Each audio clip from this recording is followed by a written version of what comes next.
Hello friends, welcome to the Chitra science hub.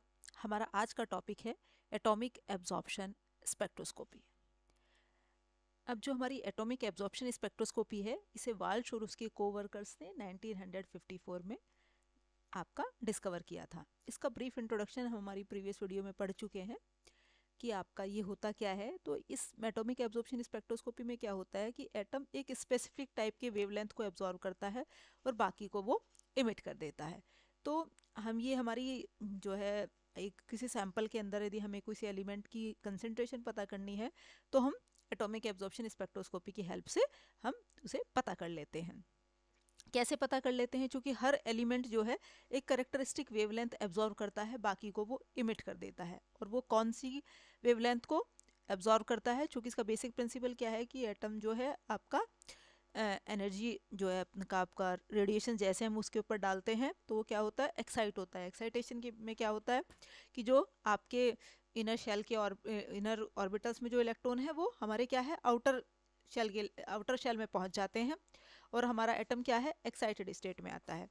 तो वापस से जब हमारा क्या है वो एक्साइटेशन, अब उसमें एक्साइटेशन के प्रोसेस में उसने क्या किया है, हमारा कुछ रेडिएशन एब्जॉर्व किए हैं। अब चूंकि जो हमारी ये एक्साइटेड स्टेट है ये अनस्टेबल है, वो फिर से रेडिएशन हमारे इमिट करके वापस से ग्राउंड स्टेट में आ जाएगा। ये हम किसमें पढ़ते हैं? एटॉमिक इमिशन स्पेक्ट्रोस्कोपी में।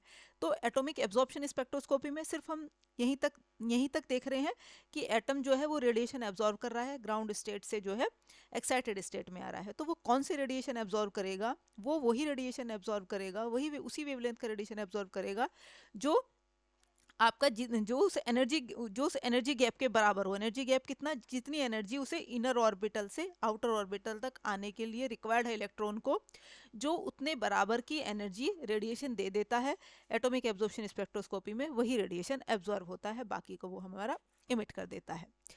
This is done by reading the spectra produce when the sample is excited by radiation. और हम उसका जो है एटॉमिक एब्जॉर्प्शन स्पेक्ट्रा हम स्टडी करते हैं और पता चलाते हैं कि हमारा कौन सा एलिमेंट उसके अंदर प्रेजेंट है।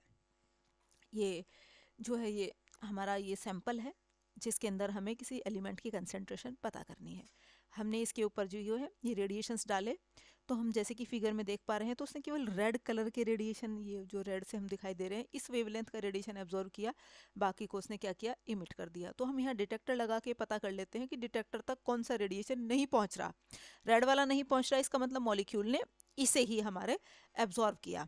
और इसे क्यों एब्जॉर्व किया? क्योंकि हमने हमारी इसका ब्रीफ इंट्रोडक्शन प्रीवियस वीडियो में पढ़ा है कि जिसके अंदर इतनी एनर्जी होती है, क्योंकि जब हम रेडिएशन उसके ऊपर डालेंगे तो जैसे हम ये फिगर में देख पा रहे हैं, रेड वाले रेडिएशन उसने एब्जॉर्व किए और एब्जॉर्व करने से क्या है, वो इनर शेल से आउटर शेल में पहुंच गया। तो जिस रेडिएशन से उसे इतनी एनर्जी मिल जाए कि यहाँ से यहाँ तक का वो डिस्टेंस ट्रेवल कर ले, केवल वही रेडिएशन को वो एब्जॉर्व करेगा। तो इसमें जो है हम देख रहे हैं कि रेड वाले से उसे इतनी एनर्जी मिल पा रही है कि वो आपका इनर शेल से इलेक्ट्रॉन बाहर की शेल तक आ जाए, तो बाकी सब रेडिएशन को वो इमिट कर देगा। डिटेक्टर की हेल्प से हम ये देख लेते हैं कि हमारा जो है कौन सा वेवलेंथ उसने आपका एब्जॉर्व किया है और कौन सा हमारा इमिट किया है। तो अब इससे क्या पता करते हैं कि हम कौन सा एलिमेंट उसके अंदर प्रेजेंट है। चूंकि हर एलिमेंट एक करेक्टरिस्टिक वेवलेंथ को एब्जॉर्व करता है जो हमारी एलिमेंट टू एलिमेंट वेरी करती है। द एटम एब्जॉर्व अल्ट्रावायलेट और visible light and make transition to higher energy level. हमारा एटम जो है अल्ट्रावायलेट रेडिएशन और विजिबल रेडिएशन को एब्जॉर्व करेगा और हायर एनर्जी लेवल को आपका आपका पहुंच जाएगा आपका एक्साइटेशन के प्रोसेस से आपका। तो इससे हम क्या पता कर रहे हैं कि कितना कौन सा एलिमेंट प्रेजेंट है, किस करेक्टरिस्टिक वेवलेंथ को उसने एब्जॉर्व किया। इससे तो पता करेंगे क्वालिटेटिव मेजरमेंट, क्वालिटेटिव एनालिसिस, कि आपका कौन सा एलिमेंट प्रेजेंट है और कितने इंटेंसिटी के रेडिएशन एब्जॉर्व किया, मतलब कितना ज़्यादा रेडिएशन एब्जॉर्व किया। इससे हम पता करेंगे कंसंट्रेशन क्या है उसकी। The atom absorb ultraviolet or visible light and make transition to higher energy levels. Atomic absorption methods measures the amount of energy in the form of photons of light that are absorbed by the sample. Sample जो हमारा light के photons जो absorb करता है, उससे हमें जो है amount of energy, कितनी energy उसने absorb की, ये हम पता कर लेते हैं। When an electron moves from one energy level to another within the atom, a photon is emitted with energy E. अब हमारा इलेक्ट्रॉन्स क्या है, जब एक एनर्जी लेवल से दूसरे एनर्जी लेवल में आएगा, हमारा ग्राउंड स्टेट से क्या है, आपका एक्साइटेड स्टेट में पहुंचा, रेडिएशन एब्जॉर्व किए। अब जब वो एक्साइटेड से वापस में ग्राउंड में आएगा तो रेडिएशन इमिट करेगा। Atoms of an element emit A characteristic spectral line. Atom का जो हमने अभी देखा कि एक करेक्टरिस्टिक वेवलेंथ को ही एब्जॉर्व करेगा, तो उस हर किसी एटम का जो है एटॉमिक जो स्पेक्ट्रा है वो हमारा क्या होता है, डिफरेंट होता है। A signal processor then integrates the change in wavelength absorbed which appear as a peak of energy absorption at discrete wavelength। एक पर्टिकुलर वेवलेंथ पे वो हमारा क्या है, एब्जॉर्प्शन शो करेगा, और जो सिग्नल को जो है हमारा डिटेक्टर जो है डिटेक्ट कर लेता है कि किस वेवलेंथ पे उसने हमारा मैक्सिमम एब्जॉर्प्शन शो किया।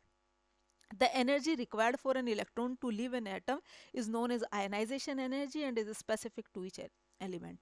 जो एनर्जी चाहिए होती है हमारे एक इलेक्ट्रॉन को जो हमारे मतलब एक लेवल एनर्जी लेवल से दूसरे एनर्जी लेवल तक पहुंचने के लिए, उसे हमने क्या कहा, आयनाइजेशन एनर्जी, और वो हर एलिमेंट के स्पेसिफिक है।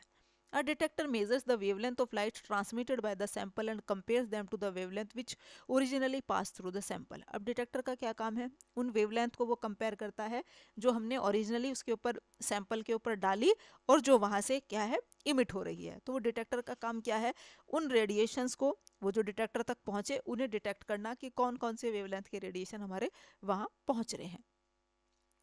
Every atom is on distinct pattern of wavelength at which it will absorb energy। Her atom का एक जो है डिस्टिंक्ट पैटर्न होता है वेवलेंथ का, मतलब हर एटम एक जो है डिफरेंट, हर एटम जो है एक स्पेसिफिक वेवलेंथ को एब्जॉर्व करेगा आपका। और ये भी हमने पढ़ा कि किस वेवलेंथ को एब्जॉर्व करेगा, जो जिस वेवलेंथ की हमारी जो है एनर्जी इन दोनों एनर्जी लेवल के एनर्जी मतलब गैप के बराबर हो। मतलब जितनी एनर्जी, कितनी एनर्जी चाहिए होती है उसे यहाँ से यहाँ तक आने के लिए, जितनी एनर्जी की रिक्वायरमेंट है वो एनर्जी उसे जिस वेवलेंथ से मिल जाती है हमारी, तो उसी वेवलेंथ को हमारा, उसी करेक्टरिस्टिक वेवलेंथ को एटम हमारा क्या है एब्जॉर्ब करता है। और ये हर एलिमेंट के लिए हमारे स्पेसिफिक है, अलग है।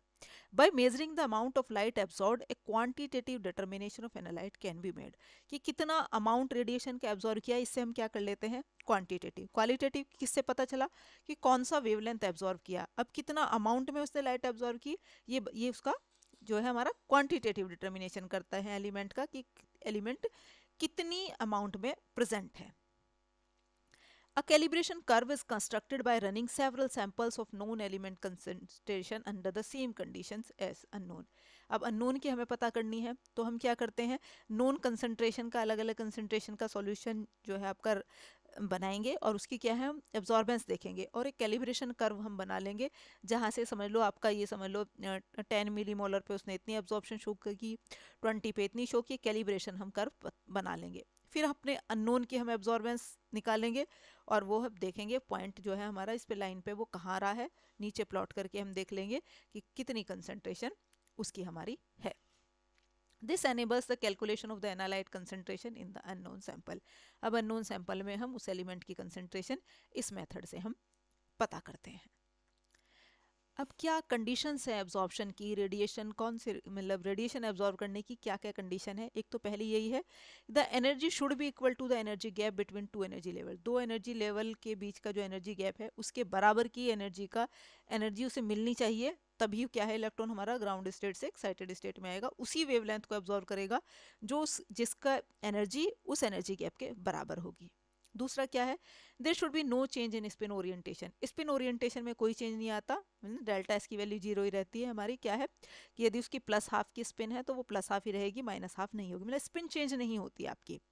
दूसरा क्या है, the change in azimuthal quantum number must be plus minus one. अब जो एजीमुथल क्वांटम नंबर में चेंज आता है वो प्लस माइनस वन होना चाहिए। प्लस माइनस वन क्या है, ये हमारी एल की वैल्यू है एजीमुथल क्वांटम नंबर की, 0 1 2 3। यदि एजीमुथल क्वांटम नंबर की वैल्यू 0 है तो ऑर्बिटल है एस आपका, 1 है तो पी है, 2 है तो डी है और 3 है तो एफ है। अब उन्हें कहा है कि जो इलेक्ट्रॉन है वो एस से पी में जा सकता है, पी से डी में जा सकता है, डी से एफ में जा सकता है, लेकिन एस से डी में नहीं पहुंच सकता, पी से आपका एफ में नहीं पहुंच सकता। ये हमारे इसे कहते हैं लेपोर्टे रूल। तो ये हमारी लेपोर्टे फॉरबिडन ट्रांजिशन है कि एस से इलेक्ट्रॉन डी में नहीं पहुंच सकता, एस से पी में आ सकता है, पी से डी में और डी से एफ में, लेकिन एस से वो डी में नहीं आ सकता, पी से एफ में नहीं आ सकता। तो इसमें जो आपका जो एजीमुथल क्वांटम नंबर की जो वैल्यू है, आपका change in azimuthal quantum number जो है वो प्लस माइनस 1 ही होना चाहिए। तो ये थी इसकी जो है हमारा क्या कंडीशंस है हमारे एब्जॉर्प्शन की। तो ये था हमारा आज का टॉपिक, एटॉमिक एब्जॉर्प्शन स्पेक्ट्रोस्कोपी, और इसका इंस्ट्रूमेंटेशन हम नेक्स्ट वीडियो में डिस्कस करेंगे। तब तक के लिए थैंक यू।